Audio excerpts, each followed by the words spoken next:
In 1912, humanity believed it was invincible.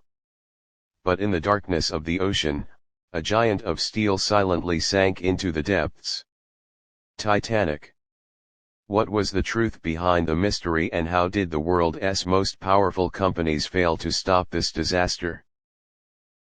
Titanic, the truth behind its construction, wealth, grandeur, and catastrophe. At the dawn of the 20th century, the world was experiencing a surge of confidence powered by the steam-driven momentum of the Industrial Revolution. Giant ships, imperial economies, and the rapid expansion of global trade shaped this era. And right in the middle of this transformation, a new icon of human engineering pride was born, the RMS Titanic. Let us explore this journey chapter by chapter. One chapter, a giant born in the shadow of economic competition. In the early 1900s, the North Atlantic route was more than just a passage for transporting passengers. It symbolized international prestige, commercial dominance, and economic power. The Atlantic was the grand stage on which all of this played out. There were two giants in this competition, Cunard Line, White Star Line. Cunard Line was state-supported and favored by the British Empire. With record-breaking ships like Lusitania and Mauretania, it dominated the market.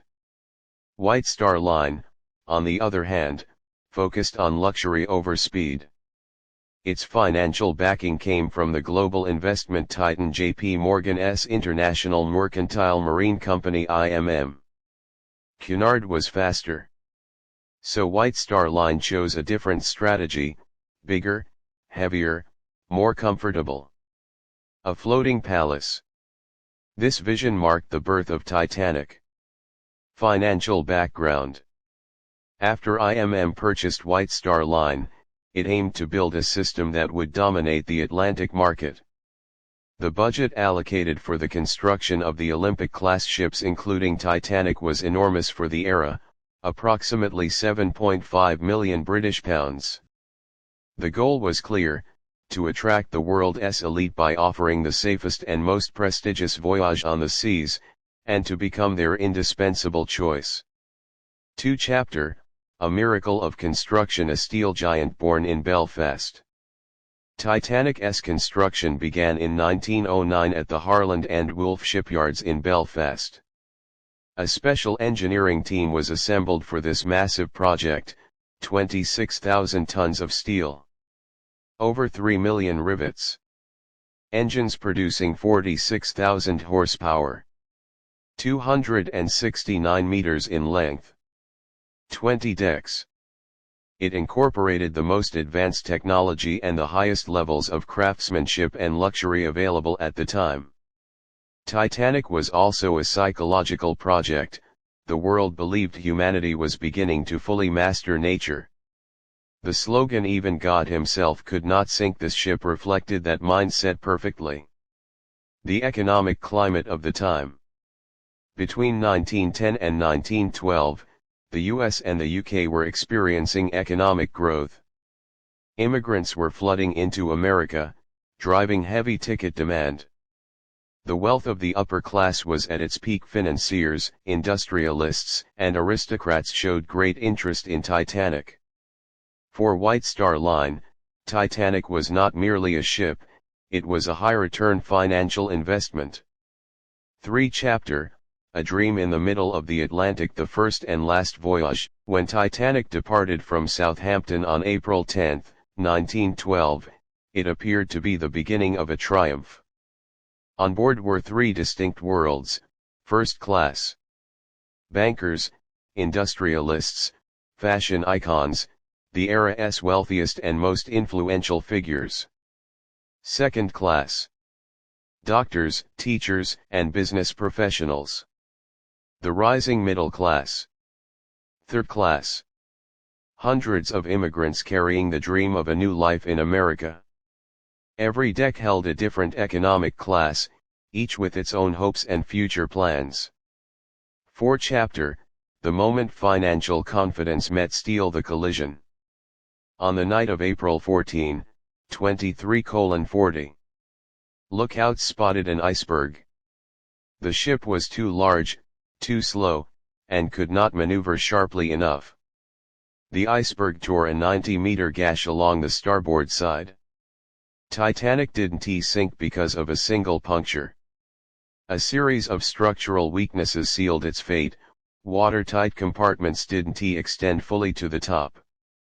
Some rivets were made of low-quality iron. Pressure to maintain speed delayed safe maneuvering. Was there a financial influence? Some historians argue that White Star Line rushed the ship into service, employed inexperienced crew, ignored multiple ice warnings, and preferred high-speed travel. All due to competitive and financial pressure. The mindset of, "We must be safe, but we must also be fast," became the beginning of the disaster. 5 Chapter, A Financial Empire Collapsing in 2 hours 40 minutes. The sinking. Titanic completely sank on April 15, 1912, at 2:20 a.m. Out of 2,224 passengers, only 706 survived. The consequences were immense. White Star Line entered a severe financial crisis. IMM's market value declined. Insurance companies paid out the largest settlements of 1912. Global maritime regulations were drastically transformed. Economic consequences of the disaster. White Star Line suffered losses for years and eventually merged with Cunard in 1934. The total financial impact of the sinking, including insurance, was around $9 million, a massive amount for the time. The tragedy triggered a crisis of confidence in global trade. Titanic was more than a ship. Its sinking became a symbol of hubris, economic rivalry, and excessive confidence. 6 Chapter, A Permanent Legacy. The Rebirth of Technology and Finance. In the aftermath, the world underwent major institutional reforms. Wireless communication became mandatory. Ice patrol and monitoring systems were established. Lifeboat capacity was legally required to match total passenger capacity. Maritime companies were subjected to tighter financial regulations. Titanic's sinking became a symbol of a technological and economic disaster from which humanity learned profound lessons. Conclusion: Titanic not just a disaster, but a mirror of its era. Titanic's story is a lesson where grandeur, financial power, competition, and human error are intertwined. It began as a marvel of engineering and ended as a catastrophe of cost and misplaced confidence. The reason we still talk about it today is not only its dramatic sinking, but because the ship represents both humanity's pride and its fragility at the same time.